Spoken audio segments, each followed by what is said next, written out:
What's up, amigos? Welcome back to the Sancha and Sancho podcast. Thanks for tuning in. First, let me introduce myself. My name is Anthony, and always to my left, the co-host, our Sancha. Her name is Cindy. What's up, Cindy? What's up, guys? And today we have another episode where it's just going to be your host today, and we're actually going to get really specific. So I just had a pretty epic week, if I'm going to be honest. Let's just jump right into this. And really quick, right before you jump in, if you guys are new, welcome. Hit that like and subscribe button to not miss out on any new episodes. And if anything, hit that little bell to make sure you get notified every time we drop a new podcast like this one. That's right. So I think let's just get right into this. I feel like I was saying, I had a pretty epic week. I went on a trip to Georgia. And Georgia, that's so crazy. That's like on the other side of like the U.S. Definitely really far. If we're being specific, we're definitely from the West Coast. So, yeah, if we're being very specific, it was 1,600 miles. wow. And I went out there with my dad, and I bought a vehicle. I bought a truck, actually. And if I'm being honest, I bought a Ford Lightning, and I'm still pretty excited about it. I'm kind of like in a weird stage where it kind of still doesn't really feel like it's mine yet, but, you know, I'm kind of getting over that. So, yeah, but that's kind of besides the point. So if you want a little bit more of a background, a couple years ago, I actually used to sell cars. I worked for Ford for a while, and at the exact same time, co-host here, actually sold cars as well, right? I know, so crazy. I feel like that experience was, it was definitely an experience. I learned a lot, and it was actually really great to be able to kind of go in there, learn what they teach you, because these are like just fundamentals that you just kind of need in life. Yeah, it was definitely a pretty crazy experience. So I worked for Ford, you worked for Toyota, so we definitely got like a pretty cool little perspective, like in different they definitely had different methods of doing everything, which I thought was pretty cool. So But I want to go kind of like in detail, like I mean, like you mentioned, you know, that you bought a truck and stuff like that. But I mean, why did you go to Georgia? Like, how did that? Okay, so I've been looking for a Ford Lightning for a while.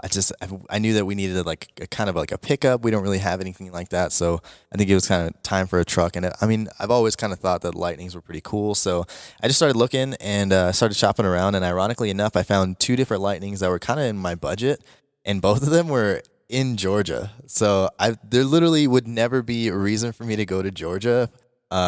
Sorry, not really sorry, if I'm being honest. But yeah, so I started trying to plan this trip, and originally I was actually going to go by myself.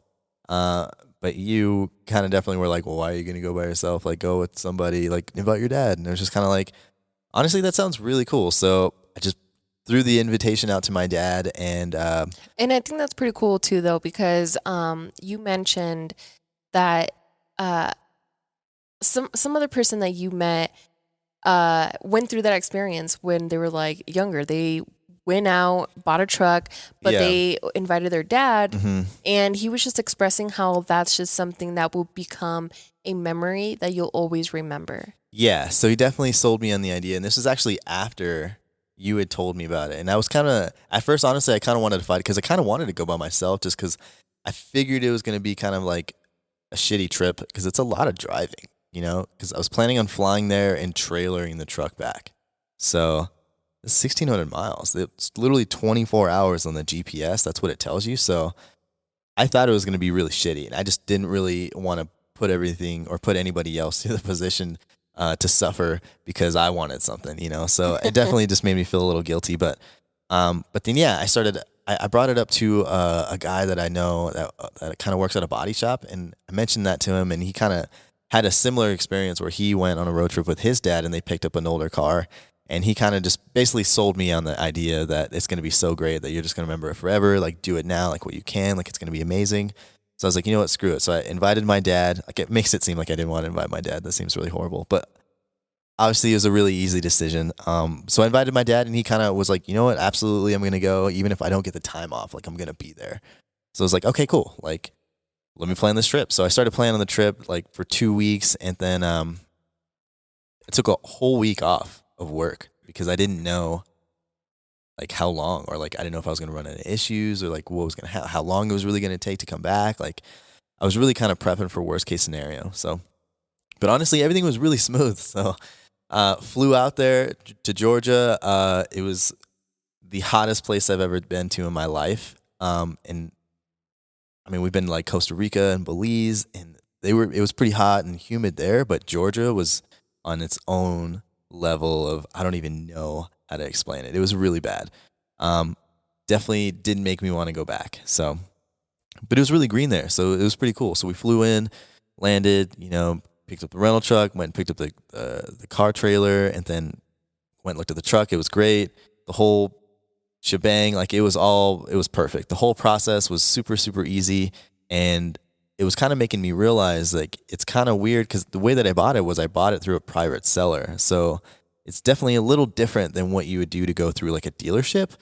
For sure, but it's very similar because you're just doing what the dealership does on your own, which is kind of like the premise of why you go to a dealership, because They do everything is for you. there. It's all Right. in-house, right?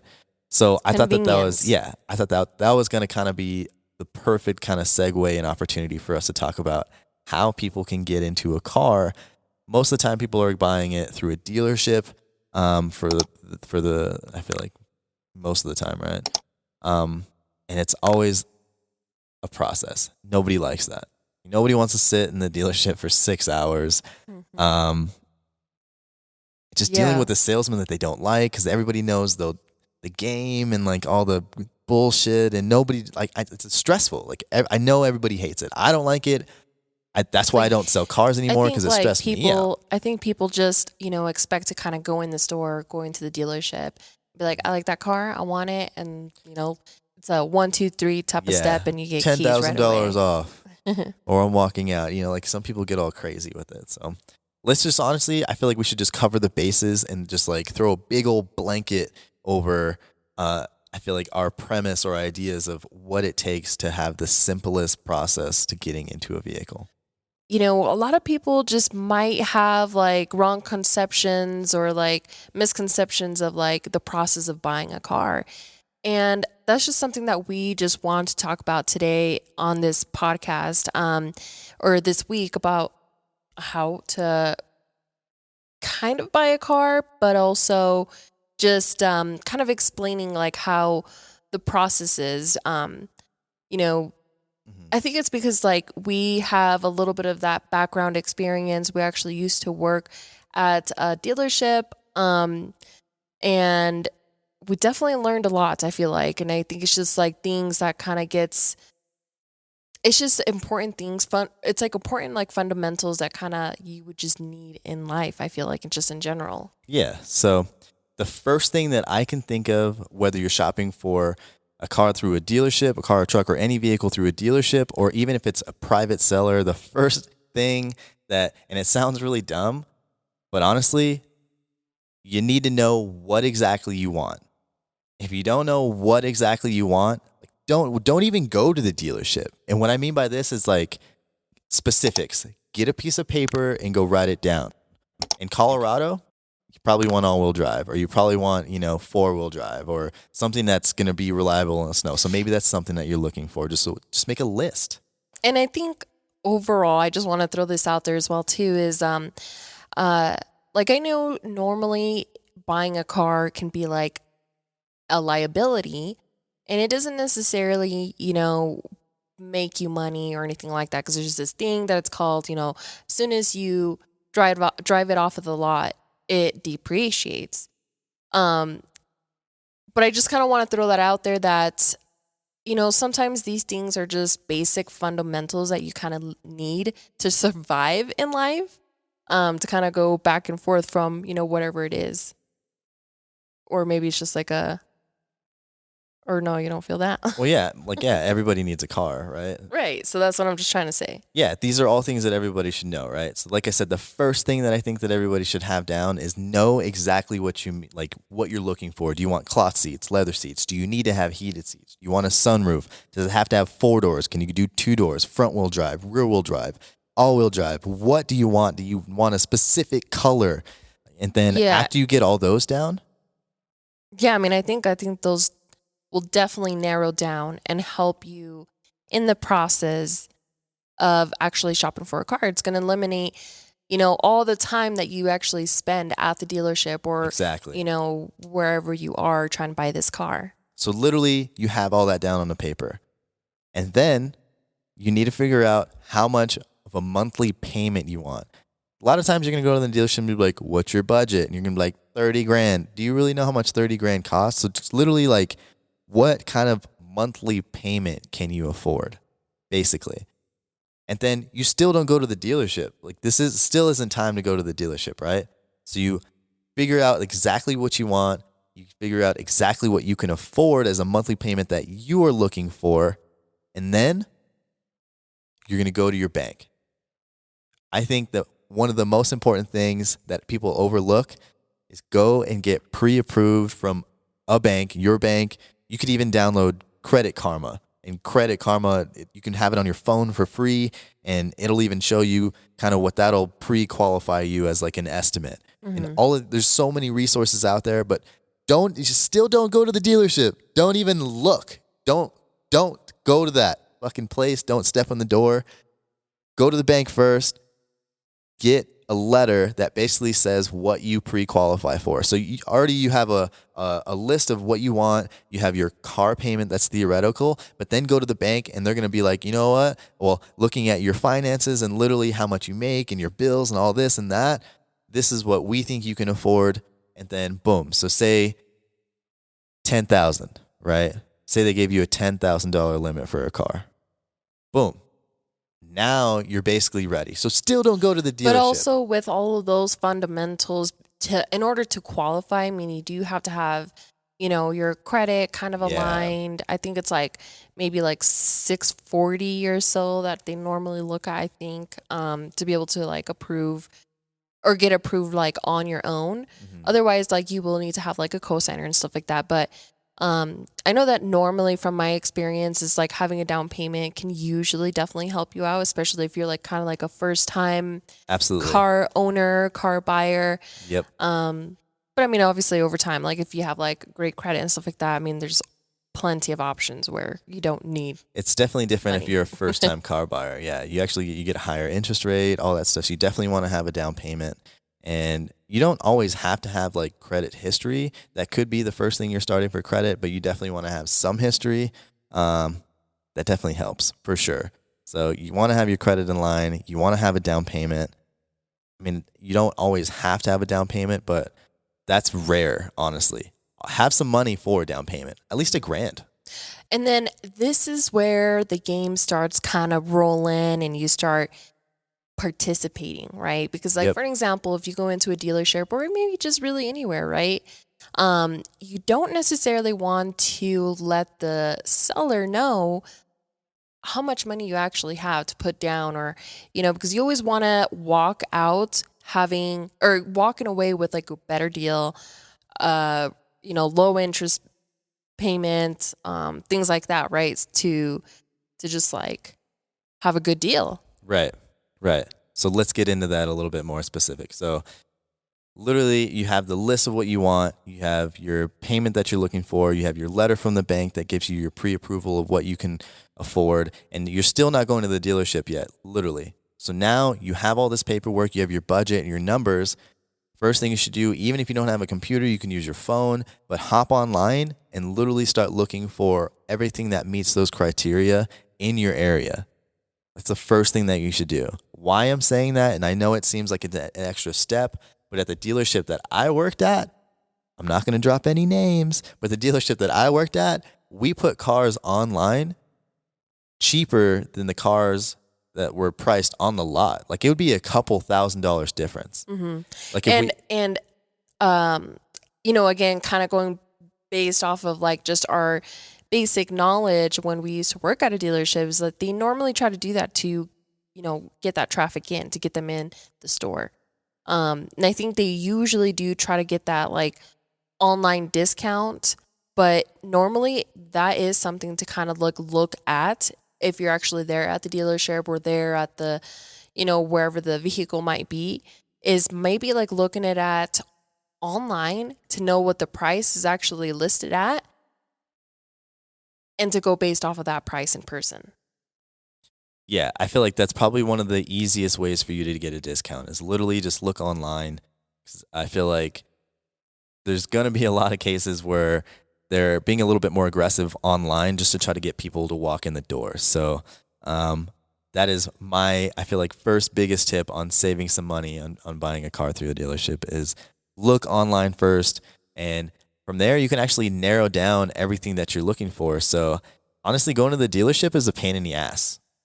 Nobody wants to just go and drive through a dealership, or nobody wants to go and park in the dealership and walk. Most importantly, be bothered by a salesperson. Nobody, yeah. When I was working as a salesman, they wanted us waiting at the front of their car or the back of their car, literally so that when they get out of their car and open that door, that I'm standing there greeting them like, hey, it's a beautiful day here at Ford. What are you looking for? You know, or those different times where, you're just trying to like cruise by. Oh my God. But then somebody like points at your tire or something like that. So you just roll down your window. You're like, what? And then they get you. Yep. That was their way to just come up and be like, yeah, what are you doing at Ford today? What can I help you with? Like get you the little spiel. So nobody likes that, honestly. So this is the best way to avoid it. Narrow down your options. So you literally know the car or the cars or vehicles. Maybe you have options that you're looking for at a specific dealership. Don't waste your time. Don't waste your money on gas. Literally narrow it down as much as possible before you even leave your house. Don't go to the dealership until you are 100% ready. Now, if you're looking for something that's going to have a better deal, and you're like, well, I don't even know what I'm looking for. That's a really good question. I just asked that myself. I don't know where that question came from. What's another really good thing that you can be looking for is look for a car. I don't know why I keep saying car. Look for a vehicle that's been on the dealership's lot for the longest time. The car or truck that has been on the lot. Bless you, bless you. Thank you. I mean, salud, salud. Gracias.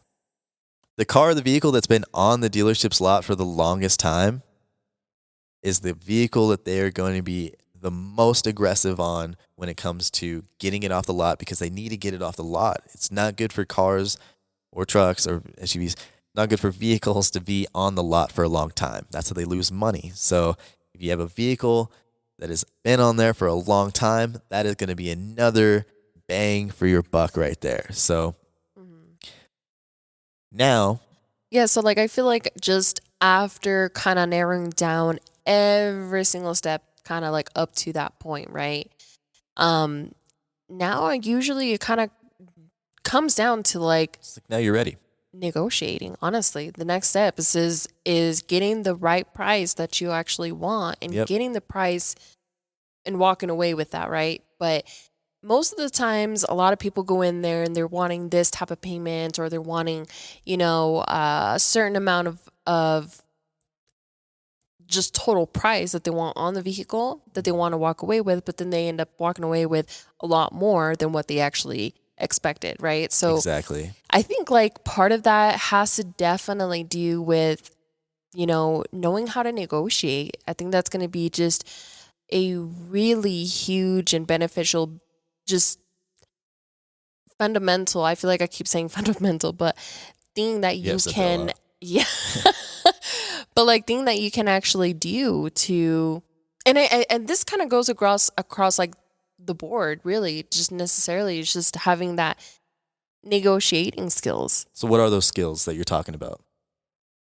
Well, I think some of those skills is definitely just being confident in what you want, but most importantly, it's finding out the price that you're wanting, right? Mm-hmm. So it's like, okay, you see this sticker price, for an example, on a vehicle, it says $40,000. Oh, wait, let's use the numbers that you were using before. So it's like you qualify for $10,000, right? Mm-hmm. And then say you got $1,000 down payment. And now we know what vehicle we're looking for because we looked at it online. We already know that it's kind of got a little bit of a deal and it may be priced different on the lot, but you know what? Now we're ready to go to the dealership. So now we're headed to the dealership. If we know what vehicle that we're looking for ish, with the money in hand, sort of, it's on paper with our pre-approval letter. How do we negotiate? I feel like for me, you definitely don't want to tell them that you have $1,000 down payment. Right. I mean, you can just say, yeah, I have a little bit of a down payment. They're going to be like, How much you thinking? My personal opinion is if you have $1,000 down payment, say that you have two. Why is that? That's a great question because when you go in and you have this is going to kind of jump forward a little bit, but when you're finally sitting down and you're writing up numbers, they're going to bring back a piece of paper and it's going to have it in different sections. So it's going to put 1,000, 2,000, and then like $4,000 down, and it's going to show you different percentages for your interest rate and your payment, all for breaking it down, just because they want to give you options because it helps their argument. So you're like, well, I don't know why it's showing the 1,000 and the 6,000 because I didn't even say that. I said that I have 2,000. I don't know why it has a $6,000 option. Like, well, we just want to show you options so that if you did have the money, that this is how much it would change your payment. La la la la la. So I think that if you have $1,000 down payment and you're really trying to negotiate, the first step is if you have $1,000, tell them that you have $2,000 because for me, that can be something that you can use as leverage and be like, you know what? I only have a $1,000 down payment, but I want that payment right there with a $2,000 payment. And quickly, if that's a deal that you can walk away with, that's another $1,000 that you just saved. Yeah, I mean, I think with negotiating, you definitely got to be smart Yeah. with like how you come off initially, because you definitely don't want to spill the whole beans and then be like, oh, this is everything I got, but then they're getting you at a much higher price, like something that you're not being able to afford or out of your budget. Yeah. So, and I think just like a general rule is even if it's like, let's say a cash buy or something like that, right? It's always a little bit different. And that's like one of the things with negotiating is knowing when is the right time to negotiate, because Yep. you can't necessarily go to Walmart and be like, I don't want to pay for this at this price. Well, no, it doesn't work like that, right? But it's like knowing when to negotiate, when the right time is. Yeah, no, honestly, that's really important. But you just have to have a plan. Like, plan for this all ahead before you even show up for the dealer. So maybe we even got too far ahead there. And then another thing too, even let's go a little bit, that makes me think of something else. Before and when you're planning your budget, you also got to remember insurance. Right. Yeah. You got to definitely include that into your budget. Yeah. Just like what you said. Don't call your insurance while you're at the dealership. Call your insurance and get a quote with what it's going to cost you every month or every 6 months or every 12 months before you even go. Yeah, because usually you're right there on the spot and you have to have insurance before you can drive away with the car. Can't even leave, yeah. And sometimes you just kind of find whatever it is and you just get it and then you don't ever change it because... And here's what's crazy too that you should also really consider is say you got a $10,000 pre-approval. It's probably not a good idea to go and get a $10,000 car. And if that doesn't make sense, what I'm saying is maybe you shouldn't be maxing out your limit on what you should be able to afford. Because basically that's pushing, that's what the bank thinks that you can afford. And that's maxing out your money. So sometimes that isn't always a good idea either, because maybe that's not really accounting for insurance. So say you have a $10,000 limit, you get a $200 car payment, and you're like, dang, that's all I can afford. But you forgot about insurance, and insurance is another $150 a month. Well, that's $150 that you didn't account for, and now you need to somehow come up with $150. So don't be in that position. So just really plan things out, like have a good budget, know exactly what you want. Like all these things you should have prepared before you even go to the dealership. You should show up to the dealership knowing exactly what car you want, and you just play it off. Literally. Exactly. So you show up at the dealership and you're like, well, I already know this Camry, for example. I already know that Camry over there is the one that I want, but I'm going to kind of play the game a little bit. So let's not let them know that that's the car that I want. I'm just going to tell them that I want a 4-door vehicle that's really good on gas and it's going to hold its value very well for as long as possible. Something that's going to be very reliable. What do you got? And if it's a good salesman, they should walk you directly over to that Camry. Yeah. Literally. Yeah. If they're doing their job, they should walk you over there. And you should be like, honestly, this isn't too bad. This isn't too bad. Let me see the inside. You check it out. You do the thing. Let me test drive it. Okay. Anything that you see as well too, like if it's like a used vehicle, definitely always point out everything that you might see on the vehicle, whether it's just regular wear and tear. That's already, if the salesperson doesn't do that, normally they, try to point those things out to make you realize the price that you might be paying, or, Exactly. but Yeah, this is when you really need to be specific. There's actually a lot of videos on YouTube that talk about like doing point inspections when you're walking around the car. Honestly, if you want to know any salesman tactics before you even go in there, just so you know the game that the salesmen are playing against you when you go into the dealership, get on YouTube, watch a couple videos. They all play basically the exact same game, and you can know exactly what they're doing before you go in there and they do it just by watching a couple videos. I think that would help a lot.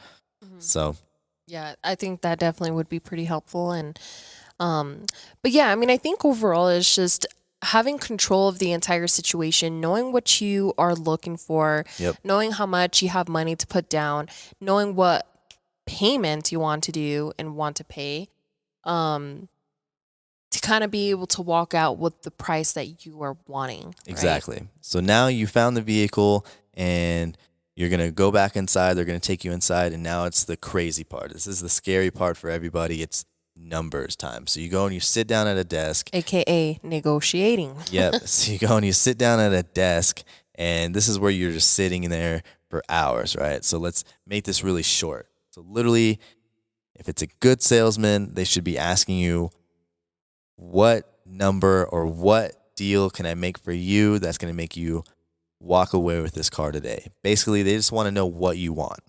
Right. This is your opportunity to tell them exactly what you want with everything that you pre-planned before you even showed up to the dealership.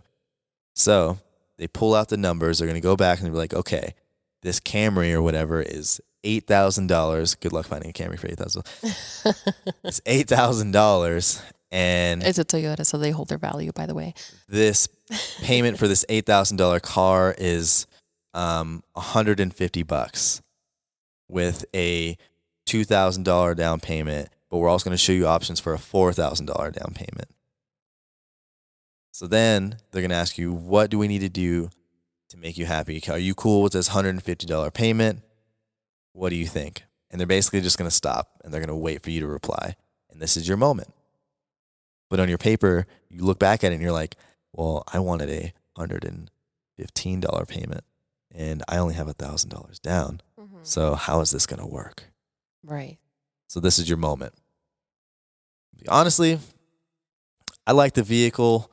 But the reason why I think it kind of stands out to me is I think it's kind of been on this lot for a while. I've been driving by this dealership, and I kind of live by here, and I've seen this vehicle on the lot for a while. I think you guys can give me a better deal. I'm not really happy with this. So the salesman would be like, okay, so what are you thinking? She's like, honestly, I think you guys can take a little bit off the price there. Like, no. This is the price that you got. We don't do any negotiations here. We don't move on the price here. And that's when you laugh. I'm just kidding. It's like, okay. I mean, I like the vehicle. I don't like the vehicle that much. $150 is just not really flattering.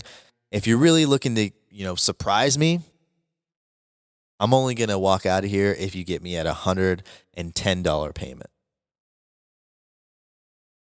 He's like, okay, they're going to write it down. They're going to be like, $110 payment at, $2,000 down. They're going to make you sign it. And they're going to be like, if you get this at this deal, then you'll be okay. He's like, no, I didn't say $2,000 down. Mm-hmm.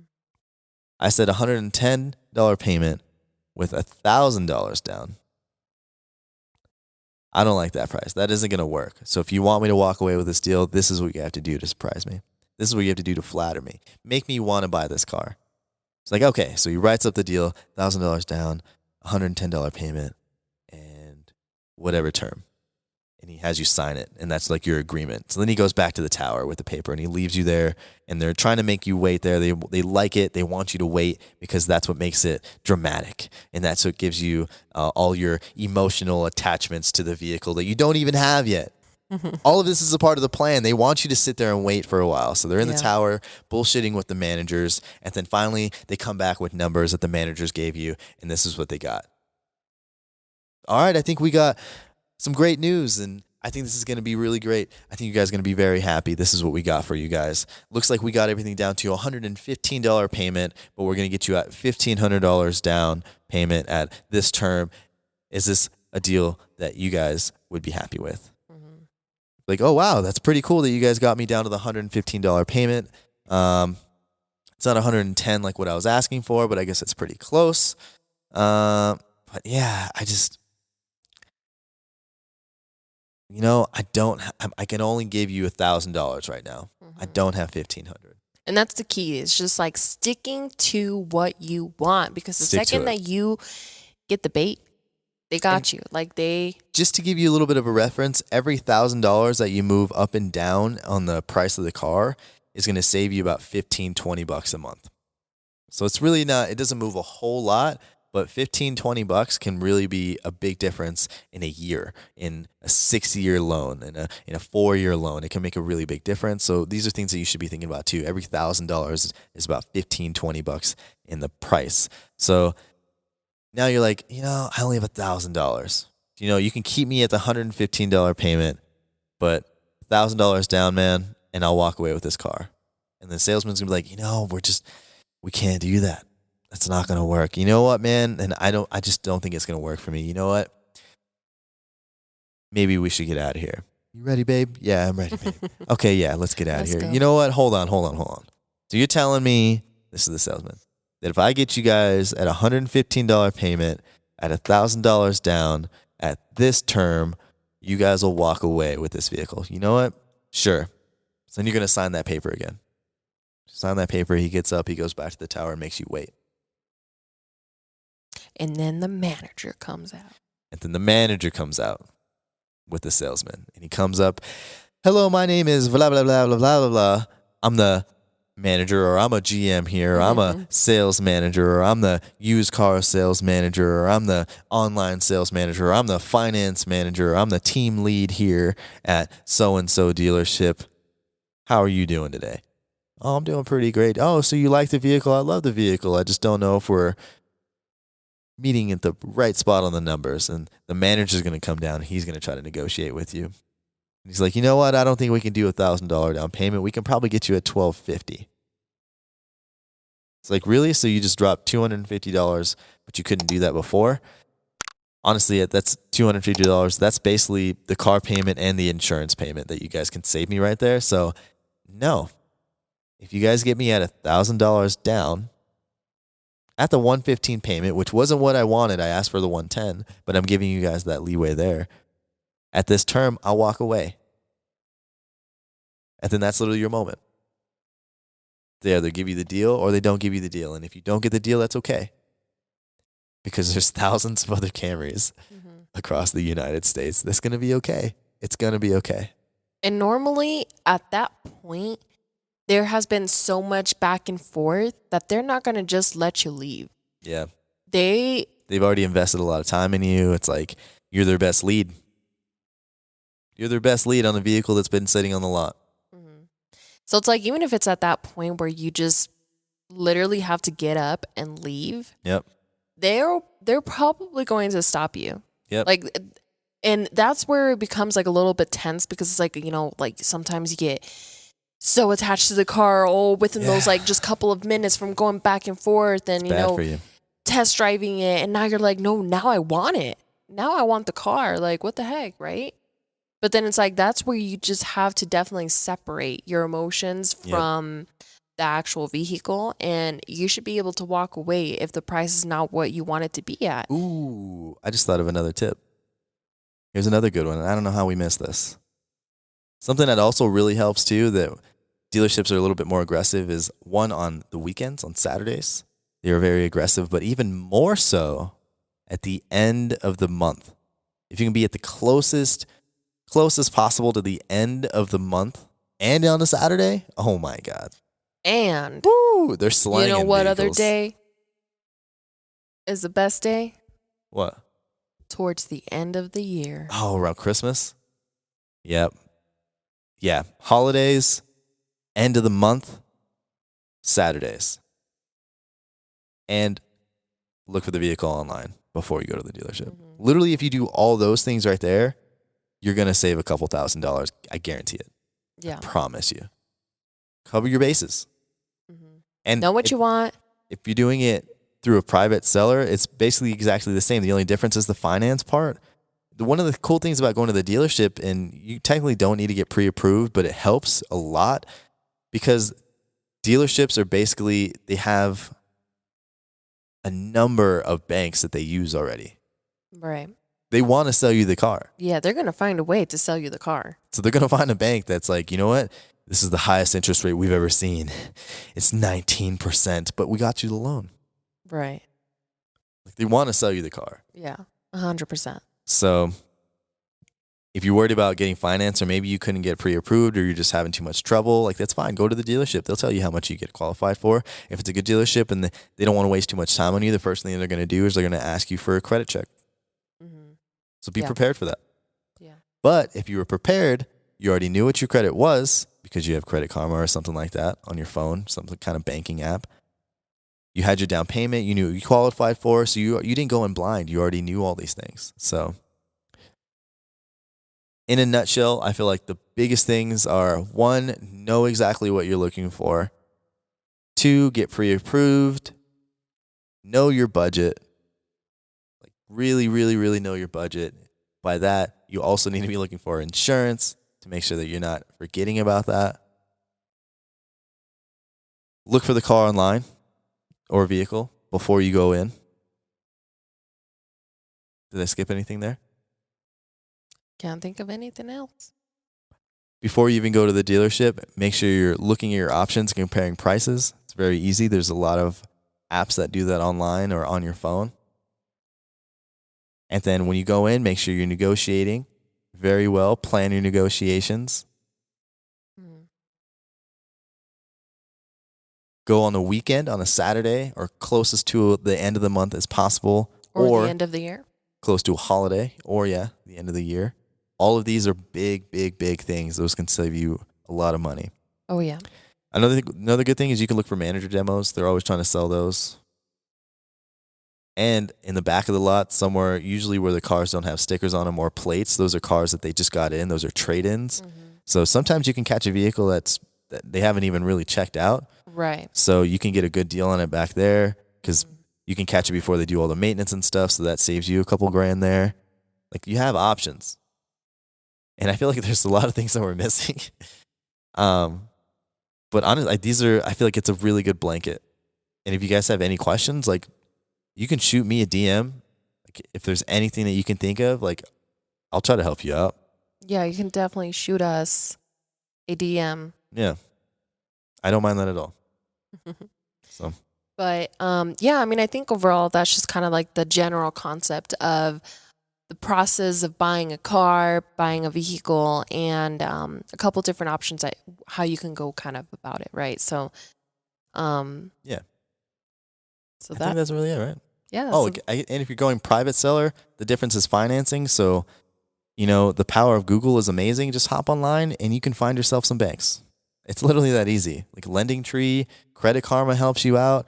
Go to your bank. Go to a local credit union. Ask around. Like, it's not that hard. There's plenty of resources. So It's literally exactly the same thing. The only difference is they don't really maintenance the car. If it's a private seller, it's not like a dealership. They go and like recon the car, new tires, new fluids, all that stuff. It's not always going to be like that for a private seller. So know what you're looking for. Take a buddy that's a mechanic or a friend or something uncle, somebody that cousin, knows something. How to inspect a car, how to check it out, if there's even oil leaks or whatever the case might be, so take somebody who knows what they're looking for. That's all you need. Yeah. Really price the car out. Know that you're not going to be spending way too much.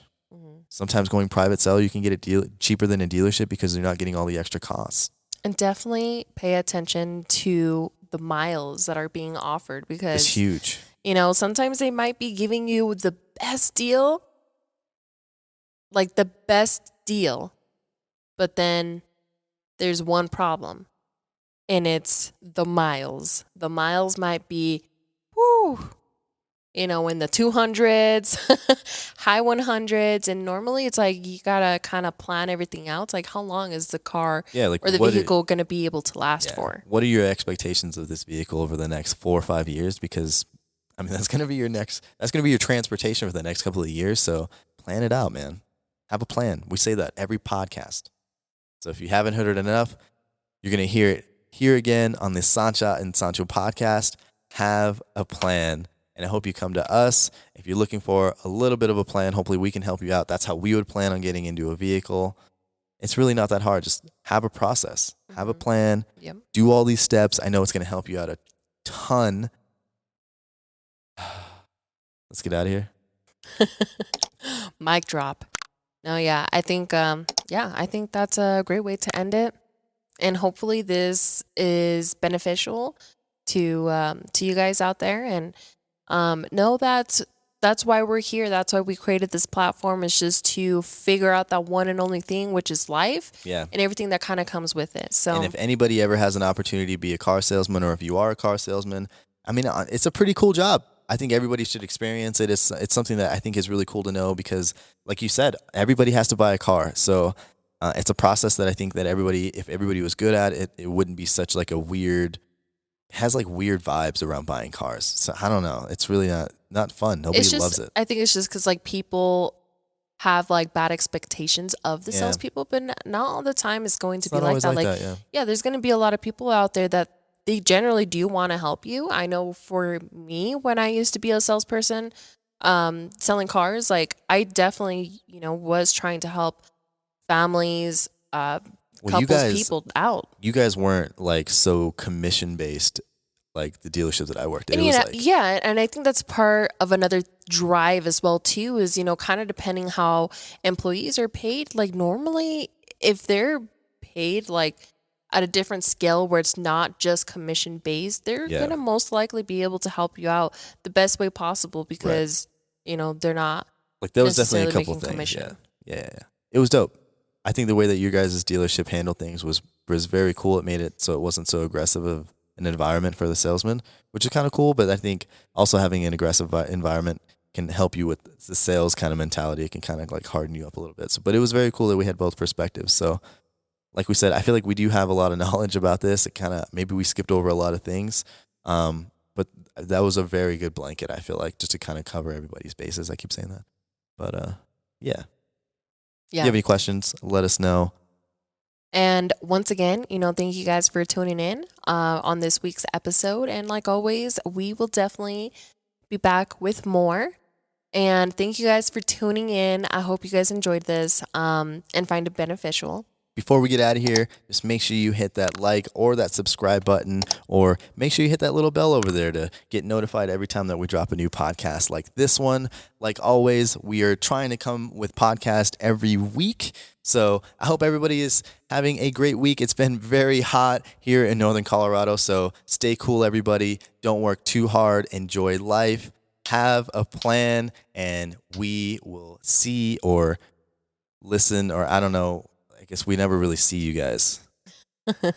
But you guys will listen to us, hopefully, or see us next week. Have a great week, everybody.